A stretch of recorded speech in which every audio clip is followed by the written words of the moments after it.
여러분, 우리가 인생을 살아가다 보면 여러 가지 일을 겪을 때가 있지요. 우리 저보다 인생을 많이 사신 우리 성도분도 계시고 또 저하고 비슷하게 사신 우리 성도분들도 계시는데 어쨌든 다 그런 경험이 있으실 것입니다. 그래서 어떤 때는 기쁜 일을 겪을 때가 있죠. 또 어떤 때는 어떻습니까? 정반대로 슬픈 일을 겪을 때도 있죠. 또 어떤 때는 좋은 일을 겪을 때가 있고 또 어떤 때는 안 좋은 일을 겪을 때도 있습니다. 또 어떤 때는 귀한 것을 얻을 때가 있고요. 또 어떤 때는 가진 것을, 귀한 가진 것을 잃을 때가 있습니다. 그래서 전도서 기자는 전도서 3장 2절부터 8절에서 이 사실을 다음과 같이 우리에게 말씀해 주신 적이 있습니다. 날 때가 있고 죽을 때가 있으며 심을 때가 있고 심은 것을 뽑을 때가 있으며 울 때가 있고 웃을 때가 있으며 애곡할 때가 있고 춤출 때가 있으며 얻을 때가 있고 잃을 때가 있으며 지킬 때가 있고 버릴 때가 있으며 사랑할 때가 있고 미워할 때가 있으며 전쟁할 때가 있고 화평할 때가 있도다.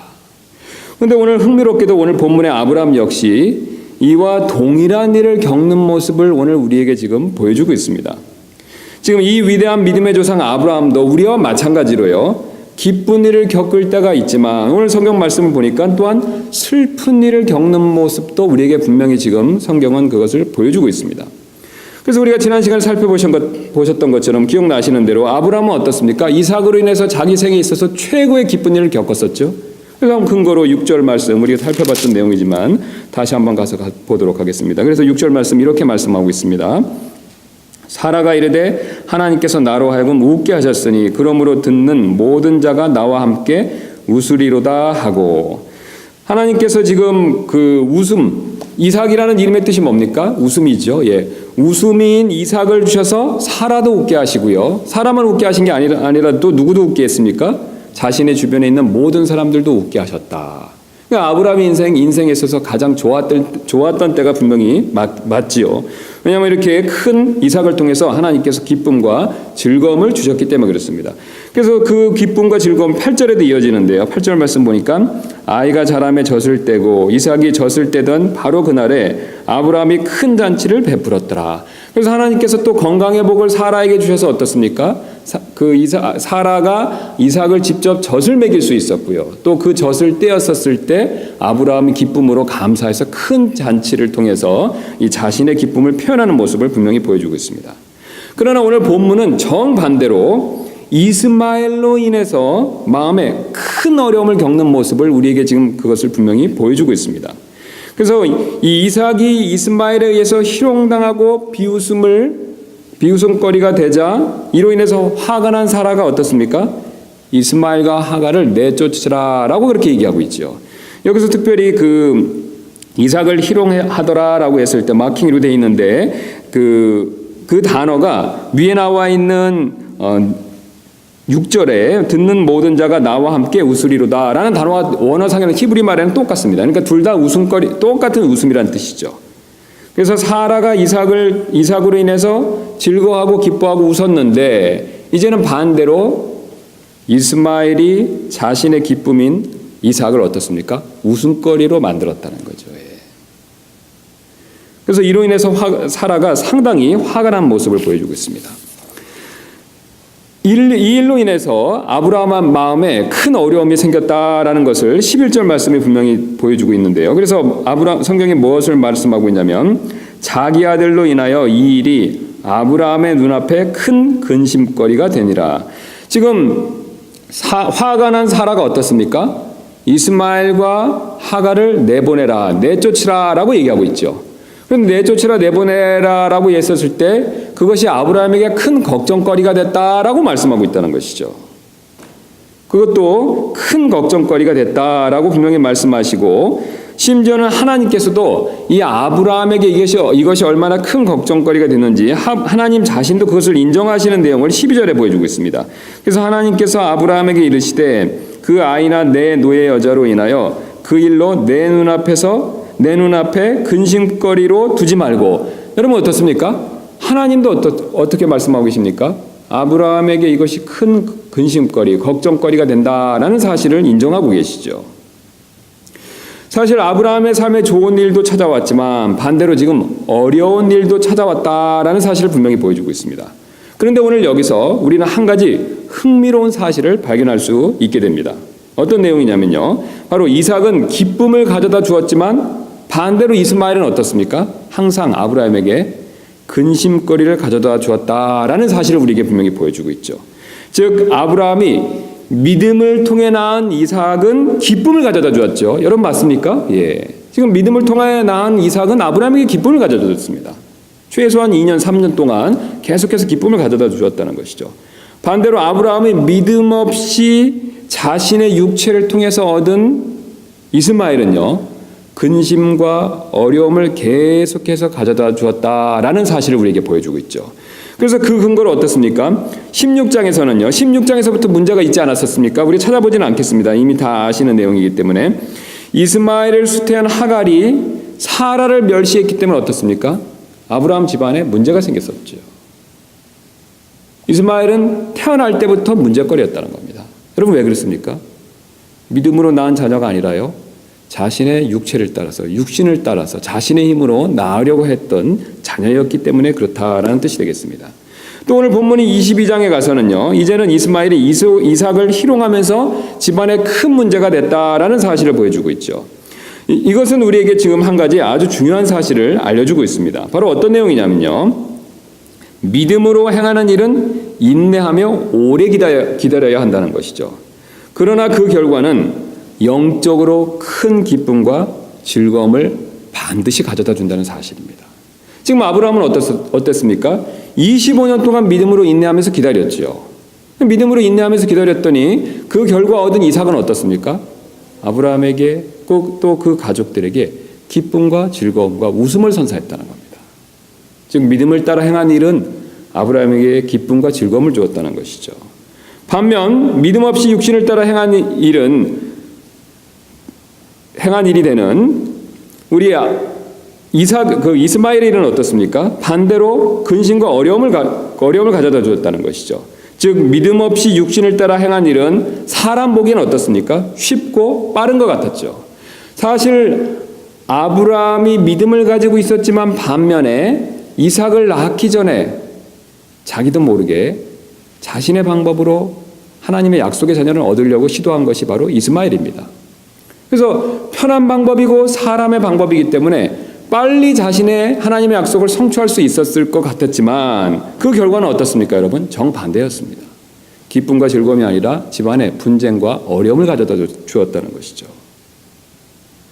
이것은 우리가 믿음을 따라 행하지 않은 일은 결국 근심과 어려움을 가져다 줄 수밖에 없다라는 중요한 영적 교훈을 우리에게 알려주고 있습니다. 그렇다면 이런 근심과 어려움, 바로 이런 문제로 인해 생긴 근심과 어려움을 해결하려면 어떻게 하면 될까요? 이 해결책은 무엇이 될까요? 믿음을 따라 행하지 않은 일들, 즉 육신의 일들을 어떻게 하면 우리가 해결할 수 있을까요? 라고의 그런 질문에 대해서 오늘 본문은 간단한 대답을 우리에게 가르쳐주고 있습니다. 바로 우리가 믿음을 따라 행하지 않은 일들, 곧 육신의 일들을 과감하게 버리라 라고 그렇게 가르쳐주고 있다는 것이죠. 오늘 하나님께서는요, 문제를 일으키는 이스마엘을 뭐라고 말씀하고 계십니까? 내보내라는 것이죠. 아주 간단합니다. 집안에 문제를 일으킨 이스마엘을 간단하게 내보내라 라고 말씀하고 있습니다. 그래서 21장 우리 12절 말씀 보시면 하나님께서 아브라함에게 이르시되 그 아이나 내 노예 여자로 인하여 그 일을 내 눈앞에서 근심거리로 두지 말고 사라가 내게 말한 모든 것에서 그녀의 목소리에 귀를 기울이라. 이는 이삭 안에서 내 씨가 부름을 받을 것이기 때문이라. 지금 사라의 목소리에 귀를 기울이라 라고 말씀하셨는데 이게 무슨 뜻이 됩니까, 여러분? 사라가 말한 대로 어떻습니까? 걱정거리인 이스마엘을 내보내라 라고 말씀하고 계시다는 것이죠. 사실 이 믿음을 따라 행한 일과 육신을 따라 행한 일 사이에는 항상 갈등이 존재할 수밖에 없습니다. 아주 중요한 우리의 교훈을 가르쳐주고 계시는데요. 사실 우리가 믿음을 따라 행할 수도 있습니다. 또 육신을 따라 행할 수도 있죠. 그래서 우리 삶 가운데서 어떤 일은 믿음을 따라 행했고 또 어떤 일은 육신을 따라 행할 수가 있다는 것이죠. 그러나 여러분 여기에 또 다른 진리가 있습니다. 믿음을 따라 행한 일과 육신을 따라 행한 일은요, 공존할 수가 없습니다. 항상 갈등이 있다는 것이죠. 둘이 같이 있을 수가 없습니다. 둘 중에 하나는 나가야 된다는 것이죠. 사도 바울은 이 원리를 좀 더 구체적으로 갈라디아에서 우리에게 가르쳐주고 있는데요. 갈라디아서 4장 28절부터 30절까지 말씀 한번 보도록 하겠습니다. 갈라디아서 말씀드리겠습니다.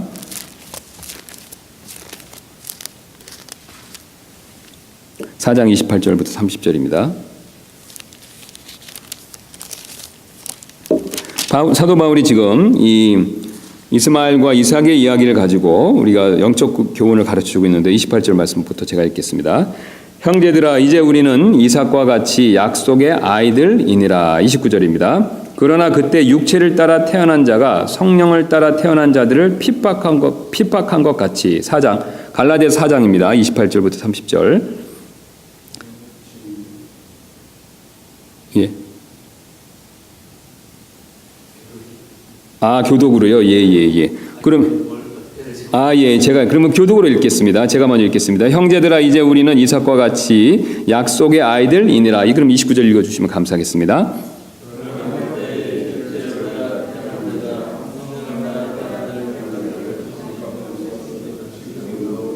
30절 제가 읽겠습니다. 그럼에도 불구하고 성경 기록이 무엇라 말하느냐? 노예 여자와 그녀의 아들을 내쫓으라. 노예 여자의 아들은 자유로운 여자의 아들과 함께 상속자가 되지 못하리라 하느니라.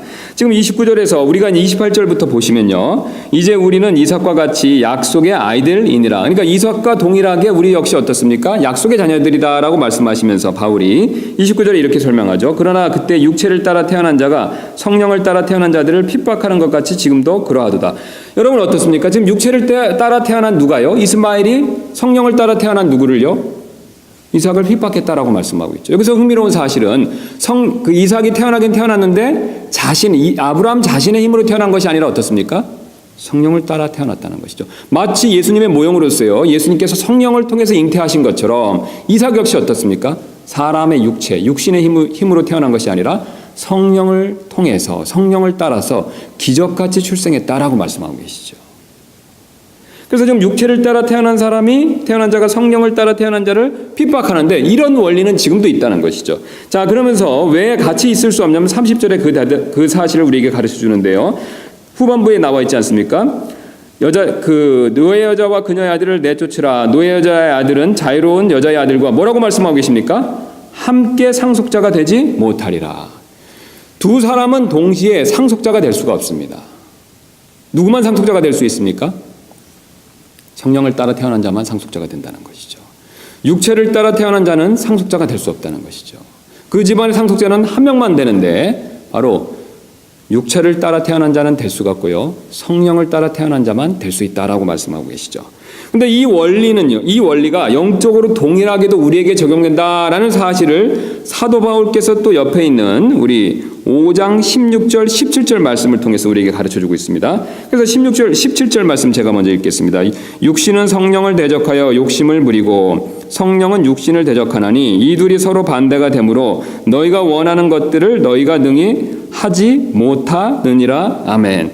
자, 우리가 동일한 원리를 사도 바울이 말씀하고 있는데요. 어떤 원리냐면 우리 안에는 성령이 계십니다. 여러분 정말 이 사실을 믿으십니까? 그러나 또한 죄로 말미암아서 우리 안에는 안타깝게도 여전히 육신이 남아 있습니다. 이 사실도 여러분이 믿으시죠? 그런데 중요한 것은요. 우리 안에 성령도 계시고 육신도 있지만요. 둘 다 동시에 우리의 마음을 한꺼번에 차지할 수는 없다는 것이죠. 성령이 우리의 마음을 차지하면 육신이 우리의 마음을 그 순간 차지할 수가 없습니다. 육신이 우리의 마음을 차지하면요. 그 순간만큼은 성령이 우리의 마음을 차지할 수 없다는 것이죠. 둘 중에 하나만 차지할 수밖에 없습니다. 왜냐하면 둘은 어떻습니까? 서로 반대되기 때문에 그렇다는 것이죠. 그래서 우리의 마음을 차지하기 위해서 성령과 육신 사이에는 항상 갈등이 있을 수밖에 없습니다. 17절에 말씀하신 것처럼 서로가 서로를 대적하고 있죠. 그러므로 이런 갈등을 해결하기 위해서 우리는 당연히 어떻습니까? 과감히 육신의 일을 버리고 성령을 따라야 한다라고 바울이 16절에서 말씀하고 계십니다. 그래서 16절 우리 다 같이 읽도록 하겠습니다. 시작. 그런즉 내가 이것을 말하노니 곧 성령 안에서 걸으라. 그리하면 너희가 육신의 욕심을 이루지 아니하리라. 여러분 가운데 지금 마음 상태가 어떠십니까? 여러분 지금 성령 충만하십니까? 예, 아니면 성령 충만하지 못하면 사실 육신을 따르고 있기 때문에 마음에 어떻습니까? 기쁨과 평안, 성령의 열매들을 맺고 있지 못하는 것이죠. 그 순간만큼요. 두 가지가 서로 반대하기 때문에 한 마음을 차지하기 위해서 경쟁하고 있습니다. 둘 중에 하나는 버려야 된다는 것이죠. 동시에 두 개가 우리의 마음을 차지할 수가 없습니다. 아브라함의 집안의 상속권을요. 육신을 따라 태어난 자와 성령을 따라 태어난 자가 동시에 가질 수 없는 것처럼, 그래서 둘 중에 하나를 내버려야 되는 것처럼 바울이 이것과 비슷한 원리로서 우리 마음 가운데서 우리의 마음을 성령이 차지하려고 하기도 하고 육신이 차지하려고 하기도 하는데, 성령이 우리의 마음을 차지하기 위해서는 우리는 육신의 일들을 과감히 버릴 필요가 있다는 것이죠. 여러분, 우리가 이 육신의 일들을 과감히 어떻게 버릴 수 있겠습니까? 바울이 밑에서 24절에 우리에게 가르쳐 주셨죠. 같이 한번 읽도록 하겠습니다. 시작. 그리스도께 속한 사람들은 내 죄악들과 정욕들과 함께 육신을 십자가에 못 박았느니라. 아멘. 우리가 우리의 육신이 십자가에 못 박힌 것을 우리가 인정하고 고백할 때 그 순간 성령님께서 일하십니다. 우리의 마음을 차지하시고 성령께서 우리의 육신의 일들을 제거해 주신다는 것이죠. 그 순간만큼은. 그래서 우리가 이 원리처럼 여러분, 우리가 믿음으로 행한 일은 결국은 기쁨과 즐거움을 줍니다. 우리가 그 기쁨과 즐거움을 누리기 위해서는요, 아브라함이 결정했던 것처럼 육신에 속한 일들, 육신에 속한 일을 내보내는 것처럼 우리 역시 우리 마음에서 육신에 속한 일들을 과감하게 내버릴 필요가 있습니다. 그런 저와 여러분 되시기를 주님의 이름으로 소원합니다. 그다음에 이뿐만 아니라 오늘 본문은 또한 아브라함이 이스마엘을 내보낸 사건에서 또 다른 중요한 사실을 우리에게 가르쳐주고 있습니다. 이 또 다른 중요한 사건은요, 바로 아브라함은 마음 전체로 순종했다라는 사실을 가르쳐주고 있습니다. 사실 우리가 사람이 어떤 일을 결정하는 데 있어서는 이성과 감정, 사실 이 두 가지를 동시에 사용하죠. 무슨 뜻이냐면요, 우리가 어떤 일을 결정할 때 결정하는 일에 대해서 먼저 사람은 상식적인 사람이라면요, 먼저 이성을 써서 생각을 해보죠. 그래서 내가 어떤 것을 먼저 생각해보고 그것에 대해서 좋다라는 감정이 생길 때 그 일을 보통은 자연스럽게 결정하게 되죠. 쉬운 예로 어떻습니까, 여러분? 인터넷에서 뭐 쇼핑을 한번 했다라고 한번 생각해 보시기 바랍니다. 내가 어떤 것을 물건을 알아보고 어떻습니까? 먼저 생각을 해보지 않습니까? 그래서 생각해보고 이 물건이 좋다, 필요하다라고 그런 좋은 감정이 생길 때 어떻게 하시죠? 보통 그때 살지 말지를 결정하시죠. 그런데 때때로 이 좋다는 감정이 생기지 않더라도 우리가 어떤 일을 하기로 반드시 결정해야 할 때도 있습니다. 어떤 뜻이냐면요, 우리 예를 들어서 치과 치료를 한번 생각해 보시면 이해하시기 쉽죠. 우리가 치료받을 때 느끼는 치과 치료의 고통을 생각하면 여러분 어떻습니까? 내가 치료받는 일이 좋다, 그래서 내가 치과 치료를 받으러 가야 되겠다라는 생각을 못 하시죠. 그러나 그럼에도 불구하고 치과 치료를 꼭 해야 되기 때문에, 꼭 필요한 일이기 때문에 내가 좋다는 마음이 없지만, 그런 감정이 생기지 않지만 치과 치료를 받기로 정해야 될 때가 분명히 있습니다. 오늘 아브라함도 경우도 이와 마찬가지가 되는데요. 무슨 뜻이냐면요, 지금 하갈과 이스마엘을 내보내야 된다는 것은 아브라함을 분명히 알고 있습니다. 어떻게 알고 있습니까? 누가 말씀해 주셨죠? 하나님께서 말씀해 주셨습니다. 그러나 그럼에도 불구하고 지금 아버지와 남편의 정으로 인해서 내보내기는 쉽지 않은 상황 가운데 있다는 것이죠. 즉 부정의 감정으로 인해서 내보내기 쉽지 않은 상황 가운데 처해 있다라는 뜻이 되겠습니다. 비록 지금 그 내보내려고 그 이야기를 처음에 꺼낸 사라 입장에서 봤었을 때 하갈은 자기 종이었습니다. 자기 여자 노예였었죠. 그리고 이스마엘은 어떻습니까? 그 자기 여자 노예가 낳은 노예의 아들이죠. 사라한테는 하갈이 여자 노예였었고, 또 하갈이 낳은 이스마엘은 여자 노예의 아들이죠. 그러나 아브라함에게 있어서는 이 둘의 관계는 전혀 다른 관계였다는 것이죠. 어떻습니까, 여러분? 아브라함에게 있어서는 하갈은요, 엄연한 첩이지만 아내였습니다. 또한 이스마엘은요, 이 노예의 아들이지만 엄연히 아브라함에게 있어서는 아들이었다는 것이죠. 게다가 아브라함은 이삭이 태어나기 전까지 이스마엘이 자신의 상속자가 될 수도 있다라는 생각을 계속해서 가지고 있다라는 것을 성경에 보여주고 있죠. 그래서 우리가 아시는 대로 창세기 17장 18절에서 아브라함이 99세, 하나님께서 찾아오셔서 내년에 이삭을 주겠다라고 말씀하셨을 때 그때조차도 어떻습니까? 이스마엘이나 주 앞에서 살기를 원하나이다, 이렇게 고백하고 있습니다. 그러니까 아브라함은 여전히 어떻습니까? 이스마엘을 마음에 두고 있었다는 것이죠. 아들로서. 그러므로 대충 계산을 해보면요, 이 아브라함이 지금 이삭의 잔치를 베푼 걸 한 3년 정도 됐다라고, 이삭이 태어나고 3살 정도 되었다라고 생각하면, 그렇게 계산해보면 지금 이스마엘은 아브라함과 최소한 17년 이상을 같이 살아왔습니다.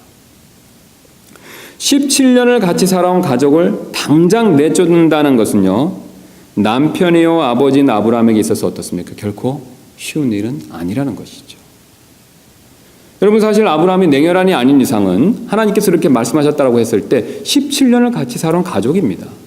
그 가족을 내보낸다라고 했었을 때 사실 그 마음의 부담이 분명히 있었을 것입니다. 그 근거로 창세기 16장에서 이 사라가 학대할 때 사실 아브라함은 괴로워하는 모습을 전혀 보여주고 있지 않습니다. 그래서 사라가 요청을 하죠. 그러니까 아브라함이 어떻게 얘기를 합니까? 당신이 원하는 대로 다 하라라고 얘기하죠. 그래서 사라가 사실 엄청나게 하갈을 학대했고 하갈은 학대를 견디지 못해서 도망을 친 사건이 있었습니다. 그러나 오늘 창세기 21장 11절 말씀 보니까요. 우리 다시 한번 본문을 가시면 아브라함은 16장과는 다르게 상당히 근심하는 모습을 보여주고 있습니다. 이것은 무엇을 보여주고 있냐면요. 그동안 17년 동안 같이 살아오면서 아버지로서 남편으로서 아브라함의 마음에 사실 부정이 있었다는 것을 보여주고 있죠. 그래서 크게 이렇게 근심하는 모습 11절 다시 한번 제가 읽겠습니다. 자기 아들로 인하여 분명히 뭐라고 말씀하고 계십니까? 자기 아들로 인하여 이 일이 아브라함의 눈앞에 큰 근심거리가 되니라. 흥미로운 사실은요. 9절부터 10절까지 말씀을 보시면 사라는 이스마엘의 이름도 부르지 않습니다. 이스마엘의 이름을 전혀 언급을 안 한다는 거죠. 그냥 노예고 노예 아들이다라고 얘기하죠. 그런데 11절 말씀을 보면 자기의 아들이다라고 이렇게 부르고 있습니다. 아브라함에게 있어서는 이스마엘이 어떻습니까? 남달랐다는 거죠. 분명히 사라하고 틀렸다는 것입니다. 근데 자기 아들로 인해서 이 일이 아브라함의 눈앞에 큰 근심거리가 되니라. 그러니까 자기 아들을 당장 내보내야 되니까 어떻습니까?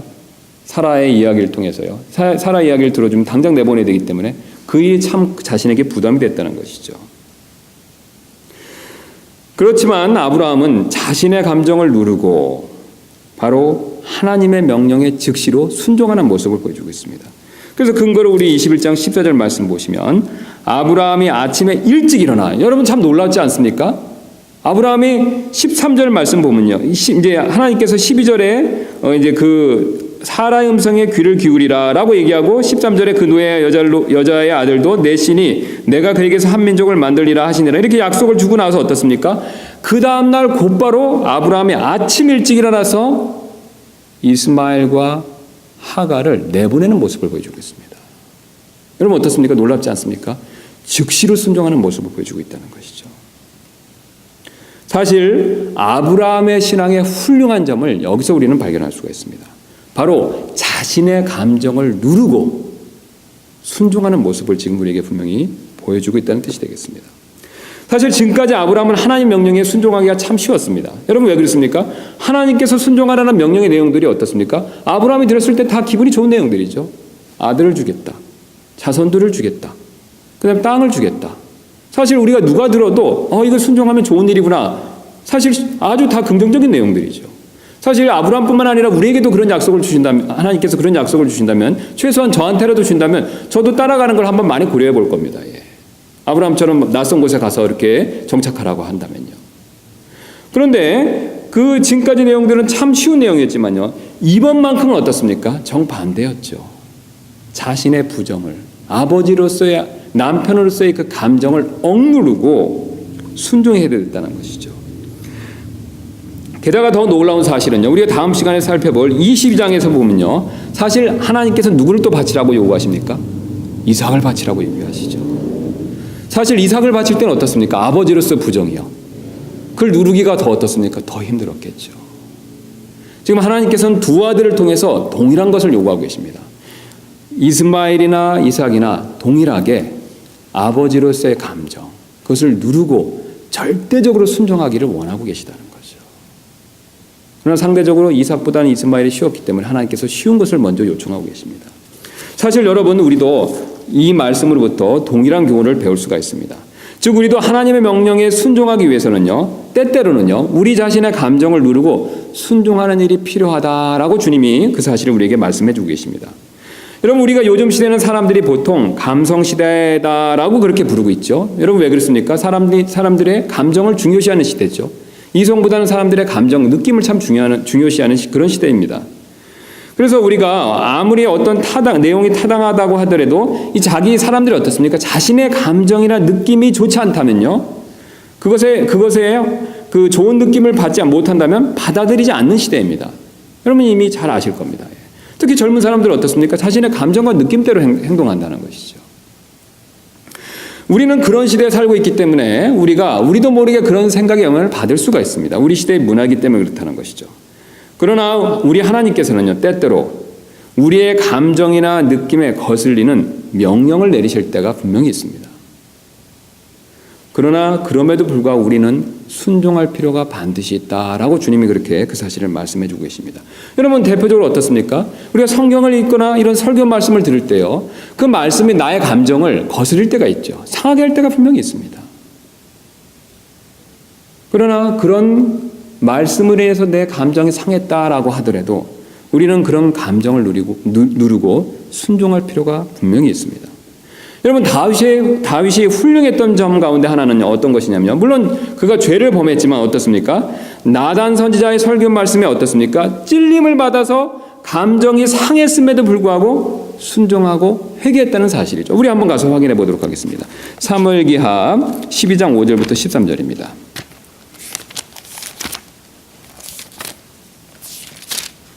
사무엘기하 12장 5절부터 13절 되겠습니다. 우리 잘 아는 내용이신데요. 우리 아시는 데는 이제 그 나단 선지자를 통해서 하나님께서 다윗에게 말씀을 하죠. 그래서 우리가 아시는 대로 이제 처음에 비유를 들지 않습니까? 어떤 사람이 있는데 가난한 자에게 그 양떼를 빼앗아 간 일에 대해서 이렇게 비유를 들어서 쭉 설명을 하다가 12장 5절부터 제가 읽겠습니다. 다윗의 분노가 그 사람을 향해 크게 타오르매 그가 나단에게 이르되 주께서 살아계심을 두고 맹세하노니 이 일을 행한 그 사람은 반드시 죽을지니라. 분명히 지금 다윗이 어떻습니까? 감정적으로 반응하는 모습을 보여주고 있습니다. 그렇게 한 사람에 대해서 화가 나고 그렇게 한 사람에 대해서 반드시 죽을 수밖에 없다라고 그렇게 자신의 감정을 격하게 표현하죠. 그럼 이유까지 설명하죠. 그가 불쌍히 여기지 아니하고 이 일을 행하였으므로 그 어린 양을 4배나 갚아주어야 하리라 하니라. 자, 이렇게 다윗이 감정적으로 그 사실에 대해서 반응했었을 때 우리 잘 아시는 대로 어떻습니까? 7절이 나단이 유명한 설교 말씀을 하죠. 나단이 다윗에게 이르되 왕이 그 사람이니이다. 주 이스라엘의 하나님께서 이같이 말씀하시나이다. 내가 내게 기름을 부어 이스라엘을 다스릴 왕으로 삼고 너를 사울의 손에서 건져냈으며 또 내 주인의 집을 내게 주고 내 주인의 아내들을 내 품에 주며 이스라엘의 집과 유다의 집을 내게 주었느니라. 만일 그것이 너무 조금이었을 것 같으면 내가 내게 이것저것을 더 주었으리라. 어찌하여 내가 주의 명령을 업신여기고 그의 눈앞에서 악을 행하였느냐. 내가 칼로 해족속 우리아를 죽이고 그의 아내를 빼앗아 내 아내로 삼으며 암몬 자손의 칼로 그를 죽였느니라.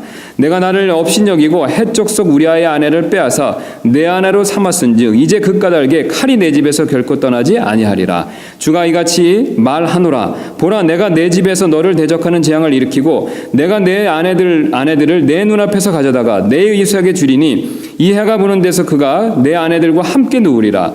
너는 이 일을 은밀히 행하였으나 나는 온 이스라엘 앞에서 해 앞에서 이 일을 행하리라 하매. 13절 말씀을 주시면 볼 필요가 있습니다. 다윗이 나단에게 이르되 내가 주께 죄를 지었노라 하거늘. 여러분 어떻습니까?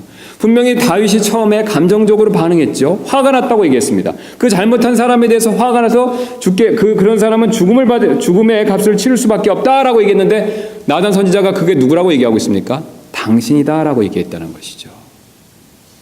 여러분 분명히 다윗의 마음에 찔림이 있었을 것입니다. 그 설교 말씀에 나단의 그 설교 말씀에 마음에 상했을 것이라는 거죠. 여러분 그럼에도 불구하고 다윗은 자신의 감정에 상하는 나단 설교자의 설교 말씀을 들었음에도 불구하고 뭐라고 고백하고 있습니까? 자신의 죄를 인정하는 모습을 보여주고 있다는 것이죠. 여러분 사실 우리도 그럴 때가 있습니다. 때때로 우리가 읽는 그 성경 말씀이 또 때때로 듣는 설교 말씀이 또 우리 안에 계신 성령님께서 깨닫게 해주시는 하나님의 말씀이 그것으로 인해서 내 마음에 찔림을 받고 내 감정이 상할 때가 있다는 것이죠. 여러분 그럼에도 불구하고 오늘 주님께서는 내 감정이 상했다 하더라도 순종할 필요가 있다라고 주님이 그것을 우리에게 말씀해 주고 계십니다. 오늘 아브라함이 훌륭했던 점은요, 자신의 감정에 연연하지 않았다는 것입니다. 주님의 말씀에 자신의 감정에도 불구하고 절대적으로 순종하고 엎드리는 모습을 우리에게 분명히 그것을 가르쳐 주고 있습니다. 심지어는 사도 바울은 고린도서 10장 5절에서요. 우리의 감정뿐만 아니라 우리의 생각까지도 순종해야 된다라고 그렇게 말씀하고 있습니다. 그래서 고린도서 10장 5절에 이렇게 말씀하시는데요.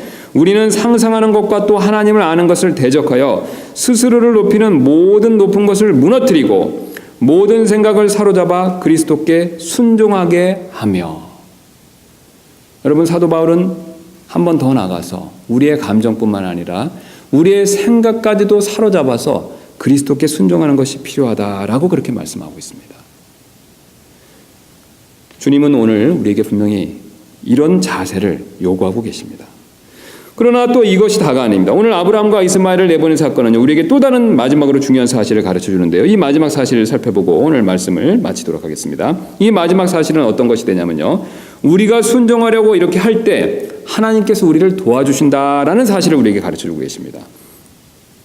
오늘 아브라함이 자신의 감정을 누리고 순종하려고 할 때 놀랍게도요, 하나님께서는 그런 아브라함을 도와주시는 모습을 우리가 오늘 본문 말씀을 통해서 발견할 수가 있습니다. 그래서 우리 다시 한번 본문으로 가시면요, 이렇게 지금 순종하려고 애쓰는 아브라함에게요, 하나님께서는 그를 도와주시는 모습을 우리가 분명히 발견할 수가 있습니다. 우리 21장 다시 한번 가시면요, 거기서 하나님께서 12절에 이제 순종하라, 사라의 말에 귀를 기울이라 라고 말씀하시면서 13절에 이 말씀을 하시죠. 그 노예 여자의 아들도 내 신이 내가 그에게서 한 민족을 만들리라 하시니라. 사실 지금 아브라함은요, 부정을 가지고 있었기 때문에 남편으로서, 아버지로서 어떻습니까? 이스마엘과 하갈의 미래가 걱정됐겠죠. 아주 냉혈적인 그런 사람이 아닌 이상 어떻습니까? 내보내면 그 사람들의 뒤 앞으로 일이 어떻게 될지 분명히 걱정할 수밖에 없었다는 뜻이 됩니다. 그런데 하나님께서는 그렇게 걱정하는, 근심하는, 그런 부정으로 인해서 아버지의 마음으로 또 남편의 마음으로서 그렇게 걱정하는 아브라함에게 그것을 도와주시기 위해서, 잘 순종할 수 있도록 하나님께서 격려해 주시기 위해서 13절에 이 약속을 주신다는 것이죠. 그 노예 여자의 아들도 내 신이 내가 그에게서 한 민족을 만들리라. 이 이스마엘을 통해서 한 민족을 만들어 주실 것을 분명히 지금 그것을 약속해 주고 계시다는 거죠. 사실 아브라함은 이 약속을 들었을 때 이제는 어떻습니까? 과거의 자신의 모습과는 다르게요, 과거의 아브라함과는 다르게 이제는 이 하나님의 약속을 100% 신뢰할 수가 있었습니다. 여러분, 어떻게 아브라함 100% 신뢰할 수 있었을까요? 이삭을 통해서 그 증거를 받았죠. 여러분, 맞습니까? 지금 하나님께서 무엇을 가르쳐 주셨습니까? 아브라함에게 이삭을 주실 것을 약속해 주시고 25년 만에 어떻습니까?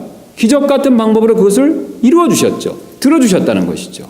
그래서 아브라함은 분명히 두 가지 사실을 하나님에서 알게 되었는데요. 첫째는 어떤 것입니까? 하나님 약속을 지키신다는 겁니다. 두 번째는요, 하나님 자신의 약속을 지키시기 위해서 어떤 어려운 일도 다 해결해 주신다는 거죠. 그러면 이삭을 통해서 자신의 약속을 지켜주신다는 것을 하나님 분명히 보여주셨기 때문에 지금 이삭보다 못한 이스마엘 어떻습니까? 이 이스마엘 역시 큰 민족으로 만들어준다라는 하나님 약속을 아브라함은 의심 없이 믿을 수가 있었다는 뜻이 됩니다.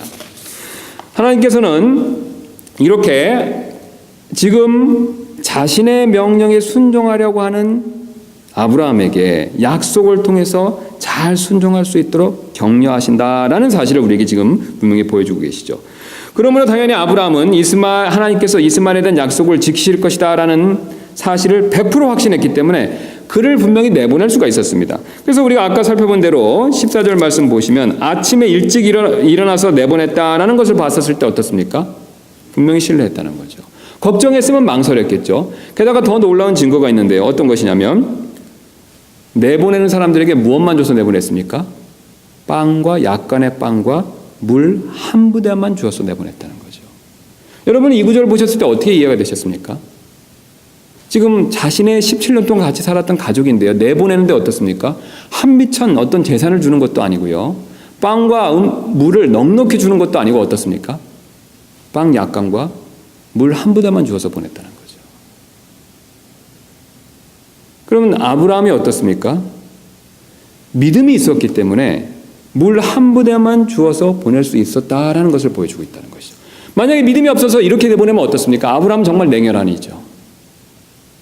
인정사정 없는 사람입니다. 근데 그는 그럴 사람이 분명히 아니라는 것이죠. 그럼 그럴 사람이 아니면 그가 어떻게 이런 행동을 할 수 있었겠습니까? 한 가지밖에 없습니다. 하나님의 약속을 전적으로 믿었다는 거죠. 전적으로 믿었기 때문에 물 하나만 줘도 이제 곧 하나님이 인도해 주셔서 자리를 잡을 수 있다라고 확신했겠죠. 어떻게 확신할 수 있겠습니까? 하나님은 불가능한 게 없으신 분이라는 걸 아브라함은 믿고 있었습니다. 알고 있었다는 거죠. 누구를 통해서요? 이삭을 통해서. 기적같이 이삭을 하나님이 주셨다면요, 이스마엘을 내보냈을 때 그에게 먹을 것과 거할 것을 하나님이 주신다라는 것은 분명히 아브라함은 쉽게 확인할 수 있다, 믿을 수 있다라는 뜻이 되겠습니다. 그래서 하나님께서는 아브라함에게 주신 약속대로 이스마엘과 하갈을 그대로 돌봐주시는 모습을 연이어서 우리에게 보여주고 있죠. 그래서 우리 15절 말씀 보시면, 부대에 물이 떨어짐에 그녀가 그 아이를 떨기나무 중 하나의 밑에 두고 화살이 미치는 거리만큼 떨어진 곳에 가서 그를 마주보고 앉았으니 이는 그녀가 이르기를 아이가 죽는 것을 내가 참아보지 못하겠다 하였기 때문이더라. 그녀가 그를 마주보며 앉아서 목소리를 높여 우니, 17절 말씀을 유심히 보실 필요가 있는데요, 하나님께서 그 아이의 음성을 들으시니라. 여러분 참 재밌지 않습니까? 17절은요 16절까지 상황을 이렇게 쭉 보시면 지금 누가 마지막에 울고 있냐면 하갈이 울고 있죠. 그래서 그녀가 그를 마주보며 앉아서 목소리를 높여 우니, 그 상황을 제가 정리해서 둘이 떨어져 있습니다. 이제 마실 물이 없죠. 그래서 아이가 갈증으로 인해서 죽을 것 같죠. 그래서 멀리 떨어진 상황에서 누가 울고 있냐면 하갈이 울고 있다는 것이죠. 그래서 그녀가 크게 소리를 높여서 울고 있는데, 흥미롭게도 하나님께서는 하갈의 음성을 들으시니라라고 말씀하셔야 될 것 같은데 그렇게 말씀하고 계시지 않죠. 뭐라고 말씀하고 계십니까? 그 아이의 음성을 들으시니라. 그것을 또 연거푸 말씀하시죠. 그 밑에도 또 동일하게 말씀하시는데요. 하나님의 천사가 하늘에서 하갈을 불러 그녀에게 이르시되 하갈아 무엇이 너를 괴롭게 하느냐, 두려워하지 말라. 그 다음 뭐라고 말씀하십니까? 하나님께서 그 아이가 있는 곳에서 그의 음성을 들으셨느니라. 여러분, 하갈이 울기 전부터요 하나님께서는 이스마엘의 우는 소리를 하나님께서 듣고 계셨다라고 말씀하신다는 거죠. 하나님께서 하갈이 생각하는 것 이상으로, 아브라함이 생각하는 것 이상으로 이스마엘과 그 어머니인 하갈을 신경 쓰는, 자신의 약속대로 지켜주는 모습을 분명히 우리에게 그것을 보여주고 계십니다. 게다가 먹을 물도 기적 같은 방법으로 가르쳐 주시죠. 그래서 19절에 하나님께서 그녀의 눈을 열어주심에 그녀가 우물을 보고 가서 부대에 물을 채워 아이에게 마시게 하니라. 그래서 어떤 주석가는 이게 그녀가 눈을 열어주심에 해서 그녀가 우물을 보고라고 했었을 때 못 봤던 것을 보게 했다라고 해석도 하시지만, 어떤 분들은 하나님께서 기적같이 우물을 또 제공해 주신 것이 아니냐, 그렇게 생각하시는 분도 있습니다. 어떤 쪽으로 믿든 상관없이 어쨌든 하나님께서 먹을 물을 분명히 제공해 주셨다는 것이죠. 게다가 우리 밑으로 쭉 내려가시면 아시는 대로 그 아내까지 얻게 해주셔서 결국은 약속하신 대로 어떻습니까? 이스마엘과 그 자손을 크게 번성하게 해주시는 일을 그대로 하나님께서 지켜주시는 모습을 보여주고 계십니다. 사실 하나님께서는요 하갈과 이스마엘이 구원받지 않은 사람인데도 불구하고 아브라함 때문에 이 정도로 도와주시고 보살펴 주시는 모습을 보여주고 있습니다. 여러분 그렇지 않습니까? 저는 개인적으로 하갈과 이스마엘이 구원받았다라고 생각지는 않습니다. 왜냐하면 성경에서 직접적인 언급이 없기 때문에요. 그러나 구원받지 못했지만 누구 때문에요? 아브라함 때문에 이렇게 하나님의 약속을 지키시기 위해서 신실하게 돌봐주시는 모습을 우리에게 분명히 가르쳐주고 계시다는 것이죠. 여러분 그렇다면 구원받은 우리 자녀는 하나님께서 얼마나 잘 돌봐주시겠습니까? 구원받지 못한 자들도 이렇게 신경 써주신다면 구원받은 우리는요 하나님께서 얼마나 잘 돌봐주시겠습니까? 특별히 우리가 이처럼 순종하려고 할 때 하나님께서는 반드시 우리를 도와주시는 분이 맞습니다. 하나님께서는 도움 없이 무지막지하게 순종하라고 요구하시는 분이 아니시라는 거죠. 지금 오늘 다시 본문으로 돌아가셔서 아브라함 지금 순종하려고 애를 쓰고 있죠. 부정을 누르고 자신의 감정을 억누르고 하나님 말씀에 절대적으로 지금 순종하려고 애쓰고 있습니다. 사실 아브라함 믿음이 상당히 자랐다라는 것을 보여주고 있죠. 이 정도 믿음이 자랐기 때문에 어떻습니까? 우리 다음 장에 22장에 나오는 것처럼 자신이 정말 사랑하는 아들인 이삭도 바칠 수가 있었습니다. 아브라함 믿음이 상당히 성장했다는 것을 보여주죠. 그래서 상당히 성장해서 아버지로서의 마음을 누르고 순종할 때 하나님께서는 그를 돕고 계시다는 것이죠. 율법의 방법이 아니라 은혜의 방법으로서 도와주고 계십니다. 여러분 사실 우리도 마찬가지가 됩니다. 우리가 주님의 말씀에 반응해서요 우리가 순종하려고 할 때 하나님께서는 그렇게 안 하면 혼난다, 당연히 그렇게 하는 것이 맞다라고 그런 무지막지한 방법을 쓰시는 것이 아니라는 거죠. 은혜의 방법으로서 우리를 격려해 주십니다. 사실 여러분 어떻습니까? 우리가 주님의 말씀에 순종하려고 무릎 꿇을 때 사실 주님께서 여러 가지 방법으로 우리를 도와주시는 것을 경험해 보시지 않았습니까, 여러분? 경험해 보신 적이 분명히 있을 것입니다. 주님은 사실 그런 방법으로 우리를 돕고 계십니다. 우리가 순종하려고 했었을 때 주님은 더 우리를 도와주신다는 뜻이 되겠습니다. 그러므로 하나님께서 은혜로 도와주심을 믿고 더 순종하는 저와 여러분 되시기를 주님의 이름으로 소원합니다. 우리 잠깐